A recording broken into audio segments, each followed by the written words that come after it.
శౌర్య విషయంలో ఆఖరి నిమిషంలో ఒక మహా అద్భుతమే జరిగిందని చెప్పవచ్చు. కార్తీక్ ఓవైపు, దీప ఓవైపు చేతిలో రూపాయి కూడా లేకుండా కూతుర్ని కాపాడుకోలేకపోతున్నామని కుమిలిపోతూ గుండెలు పగిలేలాగా ఏడుస్తూ ఉంటారు. ఒక తండ్రి పడే ఆవేదన కళ్ళకు కట్టినట్టు చూపిస్తూ ఉంటాడు కార్తీక్ బాబయితే. ఇక ఏం చేయాలి? ఏం చేయలేని స్థితిలో ఉన్నాము.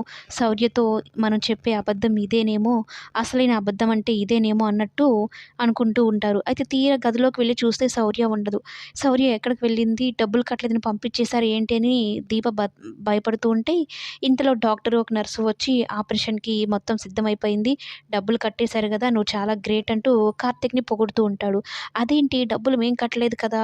వీళ్ళేంటి ఇలా చెప్తున్నారు? అసలు ఎవరు కట్టుంటారు? ఆ మహానుభావులు ఎవరు? అంటూ ఇద్దరు అనుకుంటూ ఉంటే, ఆఖరి నిమిషంలో జరిగిన అద్భుతం ఏంటి అంటే, దీపకి ప్రతి ఒక్క విషయంలో అండగా నిలబడేది ఎవరు అంటే సుమిత్ర.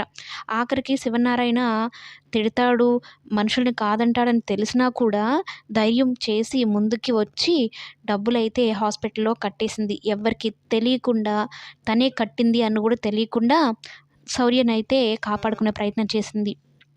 ఒక రకంగా చెప్పాలి అంటే కావేరి డబ్బులు కట్టడానికని ముందుకొస్తుంది. కానీ తను తెచ్చేలోపే సుమిత్ర రంగంలోకి దిగి శౌర్యని కాపాడుకునే ప్రయత్నం అయితే చేసిందనమాట. మొత్తం మీద శౌర్య ప్రాణాలు నిలబెట్టిన మహాతల్లి ఎవరు అంటే సుమిత్ర అని చెప్పవచ్చు.